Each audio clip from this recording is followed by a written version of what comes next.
আজকে আমি আপনাদেরকে তৈরি করে দেখাবো খুব সহজে ঘরে আপনারা কিভাবে ডিম দিয়ে একটি মজাদার ক্রিস্পি স্ন্যাক্স রেসিপি তৈরি করতে পারেন।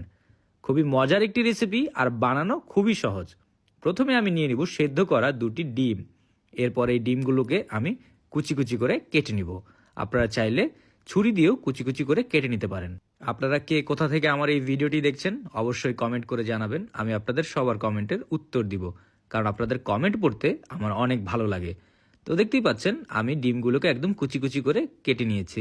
এখন দিয়ে দিব আমি পেঁয়াজ, এরপর দিয়ে দিব কাঁচামরিচ, তারপর দিব ধনিয়া পাতা, সামান্য লবণ, এখন দিয়ে দিব রসুনের গুঁড়া, আদার গুঁড়ো, জিরা, ধনিয়ার গুঁড়ো, চিলি ফ্লেক্স, এরপর দিয়ে দিব ময়দা। এরপর এই সবগুলোকে একসাথে আমি ভালোভাবে মিক্স করে নিব। আস্তে আস্তে করে যত্ন নিয়ে ভালোভাবে মিক্স করতে হবে।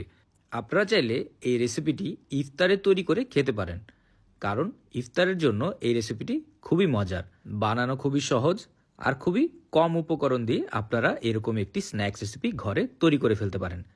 এরপর আমি সামান্য একটু হাতে নিয়ে আমি গোল গোল করে একটি গোলাকার করে নিব। আপনারা চাইলে এর শেপ আপনারা আপনাদের নিজেদের মতো করে করতে পারেন।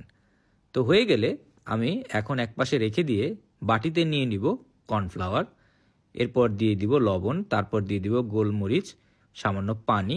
এরপর এই সবগুলোকে একসাথে আমি ভালোভাবে মিক্স করব। মিক্স করে আমি একটি পাতলা মিশ্রণ তৈরি করব। দেখতেই পাচ্ছেন মিশ্রণটি পাতলা হয়েছে। তো এই মিশ্রণের ভিতরে আমি এই বলটিকে ভালোভাবে ডুবিয়ে নিব। মিশ্রণটি ভালোভাবে এই বলের গায়ে লেগে গেলে আমরা একে নিয়ে ব্রেড ক্রাম্বসের উপর ছেড়ে দিব। আপনারা জিজ্ঞেস করেন ব্রেড ক্রাম্বস কি? ব্রেড ক্রাম্বস হচ্ছে পাউরুটির গুঁড়ো। তো ভালোভাবে আমরা ব্রেড ক্রাম্বস লাগিয়ে নিব, নিয়ে আমরা একে ছেড়ে দিব মিডিয়াম গরম তেলের ভিতর। আমি আগে থেকে মিডিয়াম গরম তেল করে রেখেছি। খেয়াল রাখবেন তেল যাতে অনেক বেশি গরম না হয়, তাহলে পুড়ে যেতে পারে। তো কিছুক্ষণ ভাজার পরে আমরা সবগুলোকে উল্টে দিব। সবগুলোকে একটি একটি করে উল্টে দিতে হবে, তা না হলে বেশিক্ষণ রাখলে পুড়ে যেতে পারে। এরপর আমরা একে ততক্ষণ পর্যন্তই ভাজবো যতক্ষণ পর্যন্ত এদের গায়ের রং গোল্ডেন ব্রাউন কালার না হয়ে যায়। গোল্ডেন ব্রাউন কালার হয়ে গেলে বুঝতে হবে আমাদের ভাজা হয়ে গেছে। গোল্ডেন ব্রাউন কালার হওয়ার আগে যদি তুলে ফেলেন তাহলে এটি খেতে তেমন ক্রিস্পি হবে না। তো দেখতেই পাচ্ছেন সুন্দর রং হয়ে গেছে। তো এখন এগুলোকে আমি তুলে ফেলবো। তো ডোবা তেলে ভাজার কারণে তোলার আগে অবশ্যই একটু তেলগুলো ঝেড়ে নিব।